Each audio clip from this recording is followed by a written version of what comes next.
कथा भगवान श्री कृष्ण ने कहा जो निद्रा और आलस को नहीं त्यागते। राधे राधे। जैसा मैं तो मनी तो पांडे यूट्यूब चैनल पर सबका स्वागत करती हूँ।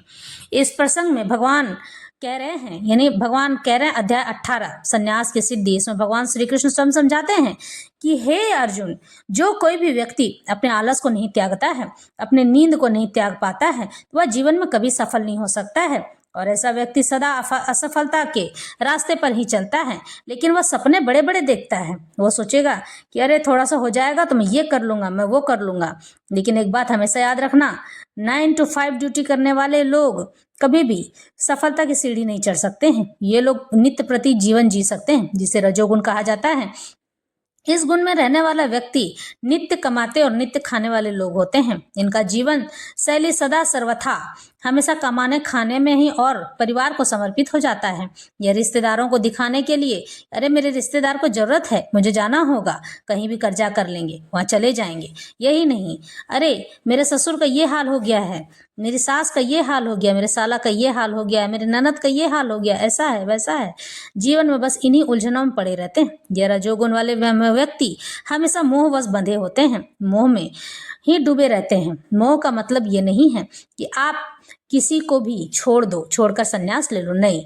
मोह का अर्थ ये होता है कि आप किसी से इतना प्रेम न करने लगो कि जब आपको उन्हें छोड़कर जाना पड़े तो आपको उन्हें छोड़ने में बड़ी परेशानी हो और उसके बिना आप रह ना सको। मोह का अर्थ बस इतना ही है। भगवान कहते हैं कि जीवन में जब पृथ्वी पर आए हो, जन्म लिया है, तो सभी चीजों का उपभोग करना आवश्यक है। अगर आपके पास धन है तो धन का उपभोग करना भी आवश्यक है। वैभव विलासता है तो उस वैभव विलासता का आनंद लेना भी आवश्यक है।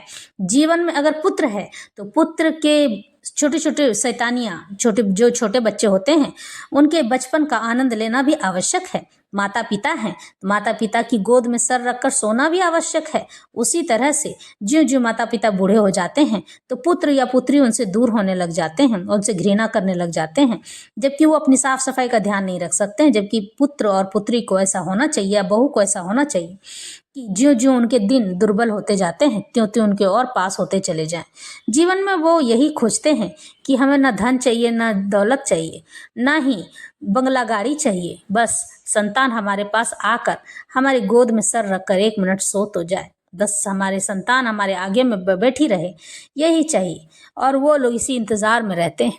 भगवान आज श्री कृष्ण समझाते हैं कि जितना मोह आपको अपने पुत्र से होता है, उतना ही उन बूढ़े माता पिता को भी अपने पुत्र से होता है। जबकि वो लोग ये जानते हैं कि अब वो बड़ा हो चुका है और अपने जीवन की जिम्मेदारियां स्वयं सुलझा सकता है।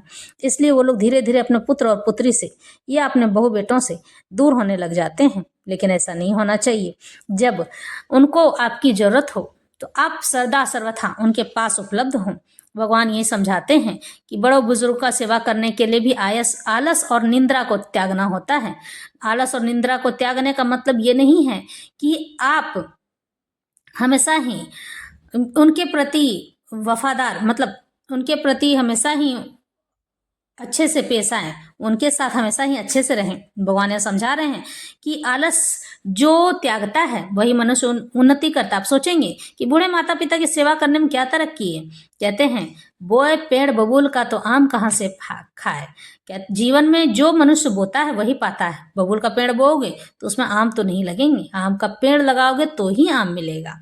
यही क्या कहा जाता है कि सेवा करोगे तो सेवा का परिणाम दुगना होकर आपके पुत्र वधू, पुत्री, दामाद, इन सब से मिलेगा। अगर ये लोग नहीं आपकी सेवा करेंगे तो आपका कोई भतीजा ऐसा होगा जिसको आपसे लगाव हो जाएगा और वो आपकी सेवा करेगा। तो यही कहा जाता है जो बोओगे वही काटोगे, वही काटना होगा।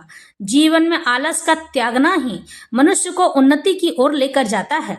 सदा समर्थवान रहता है। सामर्थवान को ना ही कोई दोष गुसाए। जो व्यक्ति सामर्थवान होता है उसको किसी भी प्रकार का कोई भी दोष नहीं लगता, वो जीवन में कुछ भी कर सकता है। ऐसे लोग ही आलस से दूर रहते हैं और आलस को त्यागते चले जाते हैं। यदग्रे चानुबंधे च सुखम मोहनमात्मनः निद्रालस्य प्रमादोत्थम तत्ताम समुदाहृतम। तथा जो सुख आत्म साक्षात्कार के प्रति अंधा है और जो प्रारंभ से लेकर, शुरुआत से लेकर अंत तक मोह कारक है, मोह में बंधा है, और जो निद्रा यानी नींद, आलस और मोह से उत्पन्न होता है, वह तामसी कहलाता है। यहाँ पर भगवान श्री कृष्ण समझा रहे हैं, हे अर्जुन, यह सब तमस गुण के लक्षण हैं। जो व्यक्ति हमेशा अंधकार में पड़ा रहता है वह हमेशा यह सोचता है, आज नहीं तो कल इस काम को कर लूंगा, और वह दिन को बढ़ाता चला जाता है। कल किसने देखा है, कल आएगा भी नहीं, यह तो पता ही नहीं है। जो आज है, इस क्षण है, इस वर्तमान में है, बस वो पल ही तुम्हारा है।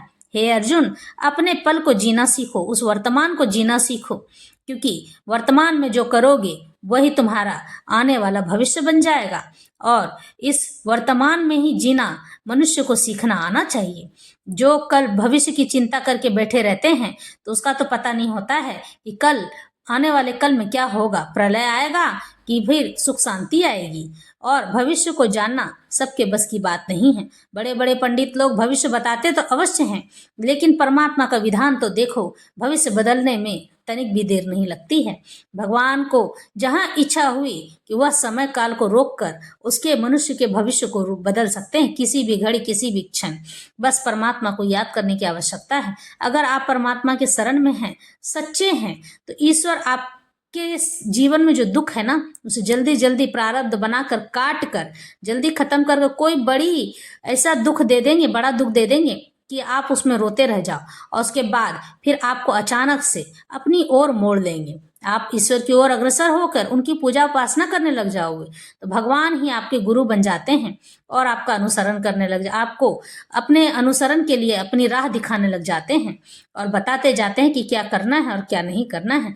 इस प्रकार से भगवान समझाते हैं कि जीवन में जो व्यक्ति मेरे पास आ जाता है, मैं उसका कभी बुरा नहीं होने देता हूँ, सदा सर्वदा उसे बचाता रहता हूँ। यही नहीं, मोह, आलस और निद्रा यानी नींद को कैसे त्यागना है, यह भी मैं उससे समझाता हूँ।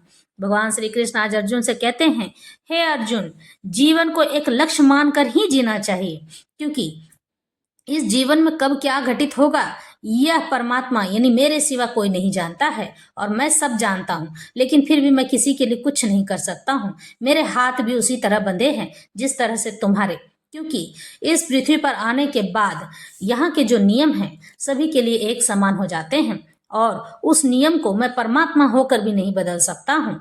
इसलिए तो मैं कह रहा हूँ कि अपने वर्तमान को जियो, बीते हुए कल को बदला नहीं जा सकता है, लेकिन वर्तमान में रहकर आने वाले भविष्य को जरूर बदला जा सकता है। भविष्य की बुनियाद आप वर्तमान में रखते हो, और यही एक ऐसी चीज है जिसकी बुनियाद वर्तमान में रखने पर भविष्य मनुष्य का उज्जवल, सुख शांतिमय और सुविधापूर्वक होता है। जो मनुष्य भावनाओं में बहकर बहुत मोह से अपने बाल बच्चों को पालते हैं, तो अंत समय में आने पर उसके परिणाम भी बड़े दुखद होते हैं। ऐसा ही व्यक्ति शौच मार्ग से ही अपने प्राण त्यागता है और नरकगामी होता है। ऐसे व्यक्ति को कभी भी मोक्ष या मुक्ति नहीं मिलती है, लेकिन इसके बदले में अगर कोई व्यक्ति यानी उसका अपना परिवार वाला उसे भगवान यानी नारायण नाम के मंत्र का जाप दान में दे दे, तो ऐसा व्यक्ति जो है मुक्ति पा सकता है, मोक्ष पा सकता है। और इसके लिए उस व्यक्ति को भी बहुत मेहनत करनी पड़ती है। 1000 वर्ष तक एक पिशाच उस योनि में भटकता रहता है। इसलिए तो हमारा भोजन जब थाली से गिरता है ना, तो वह भोजन पिशाच को लगता है। कभी कभी ऐसा होगा कि आपकी दिए की लौ इतनी तेज हो जाएगी कि उससे धुआं निकलने लगेगा। इसका मतलब आपके आसपास में पिशाच है। भूत रहने से नहीं, पिशाच होने से। भूत अलग होते हैं। भूत जो होते क्षणिक मात्र से होते हैं, भगवान के नाम के मंत्र पढ़ने पर ही वो तुरंत भाग जाते हैं। लेकिन पिशाच जो होते हैं ना, आपके शरीर में रहकर उस मंत्र को खाते चले जाते हैं, और जब वो उसे खाने लग जाते हैं तो वह शक्तिशाली होते चले जाते हैं। भगवान भी उसका कुछ नहीं कर सकते हैं। बहुत मुश्किल आने पर ही देवी का नाम जाप ही, माता भगवती काली का नाम जाप करने से ही वो पिशाच जिसके शरीर में है वो वहां से जा सकता है, या फिर बजरंग बली का नाम लेने से, राम जी का नाम लेने से। यही कुछ ऐसे चीजें हैं जो इस तरह से किया जा सकता है। अगर किसी को पिशाच ने ग्रसित कर लिया हो तो आप अपने दोनों हाथों में, जिसको पिशाच ने ग्रसित किया है उसके दोनों हाथों में सेंधा नमक या फिटकरी रख दीजिए और उसको मुट्ठी बांध दीजिए। मुट्ठी बांधने के बाद आप उसके कान में हनुमान चालीसा कहिए या फिर रामचंद्र जी का नाम लेकर कहिए। बार बार राम राम राम राम कहते रहने से, इस तरह से कहने पर उसके अंदर में जो नकारात्मक ऊर्जा प्रवेश की है वह बाहर निकल जाएगा और यह अटल सच है। और आपको किसी पंडित के पास जाने की आवश्यकता नहीं पड़ेगी, आप अपने टंकी में ही फिटकरी डाल दीजिए, तो रोज नहाएगा तो रोज उसकी ऊर्जा उज्जवल और पवित्र हो जाएगी। जिस तरह से हमारा जीवन यूं ही सुखों और दुखों से भरा रहता है, उसके हम